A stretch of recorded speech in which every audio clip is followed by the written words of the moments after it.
everyone, Chad Mustache here. Thanks for watching.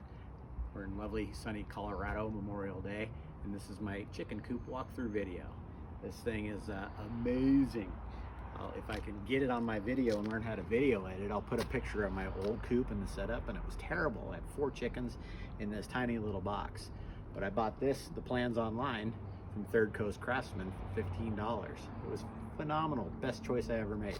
But either way, this is the coop, that's the run. Coop's about 5 foot by 6 foot, runs about 8 foot by 12 foot, and about 8 foot wide. Works out beautifully. Come on, let's take a look at the some of the features here. One of the first things I like is the nesting box does open from the side as opposed to the top. Chickens tend to get really afraid when you open from the top, it startles them, but when you open it from the side, you can pretty much get your eggs. Now, I have 7 chickens. 6 are babies and aren't laying yet, but it's capable of 5 nesting boxes. Right now I'm using 2 for storage, and that's probably what it's gonna be. It's no real science to it, but I have 7 chickens, 3 nesting boxes should be plenty. My old hen, which is named Colonel, she's a Rhode Island Red, she's laying right now, and she's about the only one who's using it. The other babies are just trying to figure out their things. Nice little decorations my lovely wife purchased from Goodwill, and it made a really nice little aesthetic. Predator proof with the hardware cloth pretty much on windows, any points where predators can access. All around the coop, the run, on the sides of the run there is like a skirt, keeps the predators from being able to dig underneath. Little storage area that extends out a little bit to keep a lot of my stuff. Over here, if you come with me, these man doors here open up real nice. They're a little squeaky because we got a lot of rain recently, but love it because it makes for easy cleaning. I can pull a wheelbarrow right on up, scoop it on out, access the nesting boxes. You got your roosting bars, and then your turd catcher, which was part of the design of the actual plans, which is fantastic. Throw some sweet PDZ on there, sucks the nasty turds dry, scoop them right on into a bucket, throw them in your composting, whatever you need to do. Inside, you'll notice that there's actually a couple of LED lights that are solar that I put in there just so they can see at night, because the chickens tend to get blind. But anyway, I strung those on through, and then the rest of the chain, if you will, goes around the run, so it looks real pretty at night.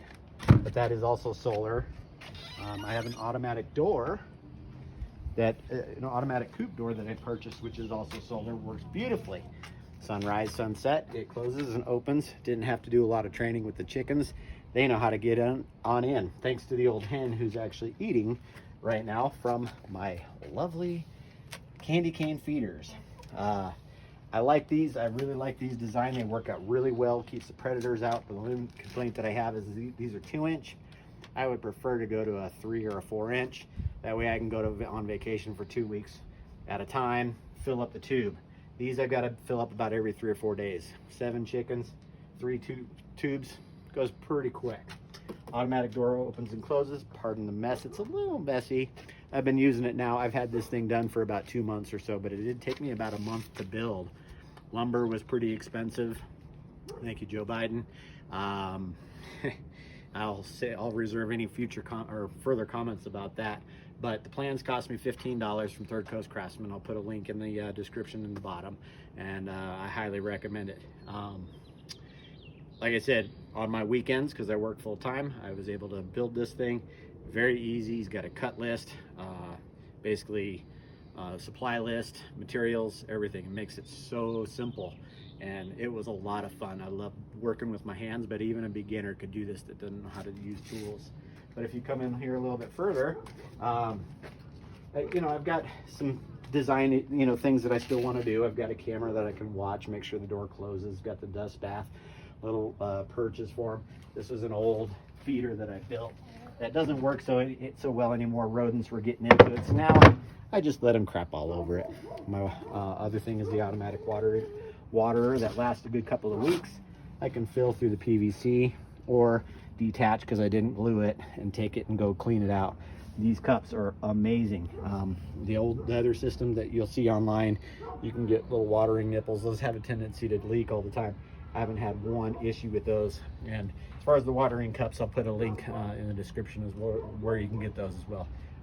Pretty cheap, I gotta tell you. But this lid does come off, allows for easy cleaning. You can see I'm still, you know, a little less than half there, and I filled it up probably about a week and a half ago. No problem with any dirt getting in there. But other than that, get the metal roof, you know, keeps them nice and dry. They should be able to stay nice and cool. We do have, if you want to get another picture of a Colonel, or a Rhode Island Red, she's an old hen, and she's a little feisty with the little ones. So you can see the little ones under the lilac bushes right now. They're hiding from the hawks that we get out here in Colorado. Other than that, they do pretty good. Well, thank you for watching. We've got a little bit more landscaping to do to kind of pretty it up. There are some things that I might change. Would probably be to pre-paint some of the lumber, but I think as over time it'll age like a fence. But beyond that, no real big complaints. If you have any questions, feel free to comment and let me know. Thanks for joining. Have a good day.